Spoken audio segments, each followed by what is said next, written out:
روزے سے کیا کچھ تبدیلیاں آتی ہیں، کیا کچھ فرق آتا ہے باڈی میں، اور اسی کے طریقے سے جو ہے کس طریقے سے برکت ہوتی ہے روزہ رکھ کر، اسی سب کے حوالے سے آج ہم نے مناسب سمجھا کہ ڈاکٹر جاوید اقبال سے بات کی جائے، جو کہ ایک کنسلٹنٹ ہیماٹولوجسٹ ہیں، ان سے جانا جائے کہ آخرکار کیا کچھ فضیلتیں ہیں باقاعدہ طور پر روزہ رکھنے سے، کیا کچھ تبدیلیاں آتی ہیں باڈی میں، اور کس طریقے سے جو ہے باڈی میں چینج آتا ہے۔ ڈاکٹر صاحب بہت شکریہ وقت دینے کے لیے۔ ہمیشہ ہم سنتے ہیں کہ کئی ساری چیزیں جو ہے آیا ہیں رمضان سے، روزے سے یہ چیزیں ہوتی ہیں، ہم نے مناسب سمجھا کہ آپ سے جانا جائے کہ سائنٹیفکلی اور سائنس کیا کہتی ہے روزے کے بارے میں۔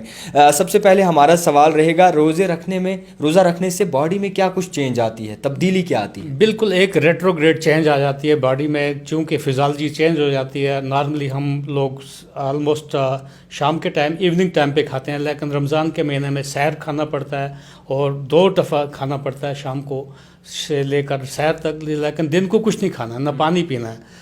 تو اس طریقے سے ایک فزیالوجی میں چینج آ جاتی ہے، آپ کا پیٹرن جو ہوتا ہے اور نیند کا پیٹرن ہے اس میں بھی افیکٹ آ جاتا ہے، آپ کو ویسے ہی ڈھال میں اڈاپٹ کرنا پڑتا ہے۔ اچھا، یہ بھی آپ سے جانیں گے کہ روزہ جو رکھتے ہیں عمر کس طریقے سے ان کی دراز ہوتی ہے، عمر میں کیا تبدیلیاں آتی ہیں؟ کہتے ہیں کہ عمر بڑھ جاتی ہے۔ بالکل، آپ اس پر یقین کریں گے، the less you eat the more you live long, جتنا آپ کم کھاؤ گے اتنا سمجھو آپ اپنے لیے بچا کے رکھتے ہو۔ سو آپ کا اوبیسٹی، فیٹی لیور جو ہے، ڈائبٹیز ہے، یہ لائف سٹائل ہے اور ڈائٹ سٹائل کی وجہ سے ہے، فالٹی فوڈ ہیبٹ سے ہوتے ہیں۔ اگر وہ آپ منیمائز کرو گے، ایک ٹیکنیک سے کھاؤ گے، تو یہ چیزیں آپ کو پرابلم نہیں کریں گی اور بالکل لانگیوٹی آف لائف ہو سکتی ہے۔ اچھا، جو پرانے سیلز ہوتے ہیں روزہ رکھنے سے ان پہ کیا اثر پڑتا ہے؟ بالکل، اس کو آٹوفیگی بولتے ہیں، ایک سسٹم ہوتا ہے، میں آپ کو بتاؤں گا۔ اگر کوئی بلڈ ڈونیٹ کرتا ہے جب، تو اس میں کیا ہوتا ہے، ڈونیٹ کرنے کے بعد نئے سیلز ری جنریٹ ہو جاتے ہیں، اولڈ ڈیڈ سیلز ڈسٹرائے ہو جاتے ہیں۔ تو سملرلی آپ کے اولڈ سیلز جو ہوتے ہیں وہ ری جنریٹ ہوتے ہیں، وہ ڈسٹرائے ہو جاتے ہیں اولڈ سیلز، اور نئے سیلز آپ کے ری جنریٹ ہو جاتے ہیں۔ یہ ایک آٹوفیگی کا سسٹم ہے، آپ کا بالکل باڈی فریش ہو جاتی ہے۔ روزہ رکھنے سے کن اوزاروں کو جو ہے ریسٹ ملتا ہے؟ بالکل، سب سے پہلے آپ دیکھیے، آپ کے جو آپ کا ڈینٹل ڈپارٹمنٹ ہے جیسے، بالکل ان کو تو آرام ملے گا۔ Otherwise throughout the day ہم کبھی سنیکس کھا لیتے ہیں، کبھی بار بار کھانا کھا لیتے ہیں، تو ان کو ایک تو ریسٹ ملے گا۔ اس کے بعد آپ کا جو انڈوکرائنل سسٹم، جو اس کے بعد جو آپ کا انڈوکرائن سسٹم جو ہے، جس میں جو ڈائبٹیز کے ساتھ منسلک ہوتا ہے، آپ کا ڈائجسٹو انزائم جو ہے وہ ریجنریٹ ہو جاتی ہیں، فریش ہو جاتی ہیں۔ سو سبھی باڈی کی جو سسٹمز ہیں وہ ریجنریٹ ہو جاتے ہیں اور فریشنس ان میں آ جاتی ہے۔ اچھا، شوگر جو پیشنٹس ہیں، جو ڈائبٹیز پیشنٹ ہیں، کب ان کو لگے گا کہ نہیں اب مشکل ہو رہا ہے ان کے لیے اور انہیں روزہ توڑنا چاہیے؟ بالکل، جب بلڈ شوگر تقریباً 70 ملی گرام پر ڈیسی لیٹر سے کم ہو جائے تو وہ ایک الارمنگ ہوتا ہے۔ ہائپوگلائسیمیا از اے کلر، وہ خطرناک ہوتا ہے، پرابلم کر سکتا ہے۔ تو اس صورت میں، اور اگر 350 ملی گرام سے بلڈ شوگر زیادہ ہوگا، اس کو ڈی کے میں جا سکتا ہے، جس کی وجہ سے ان کو روزہ توڑنا چاہیے۔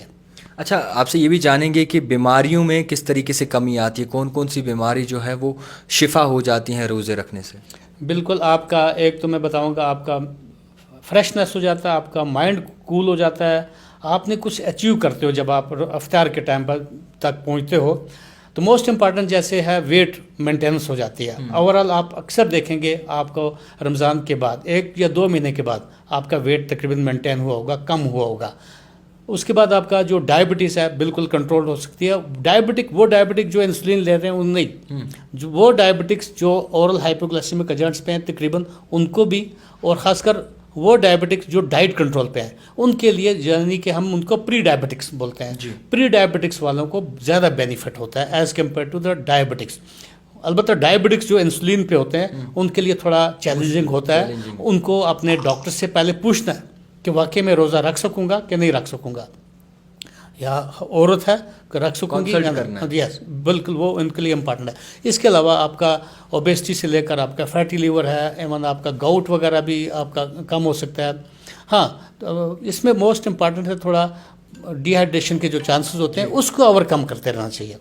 موسٹ امپارٹنٹ اس میں جو ہے ڈی ہائیڈریشن ہونے کے، پانی یا پیاس لگنے کے، اس کو ایک ٹیکنیک سے آپ کو چلو گے، سائنٹیفک طریقے سے چلو گے، آپ روزہ بہت اچھی طریقے سے آرام سے رکھ سکو گے۔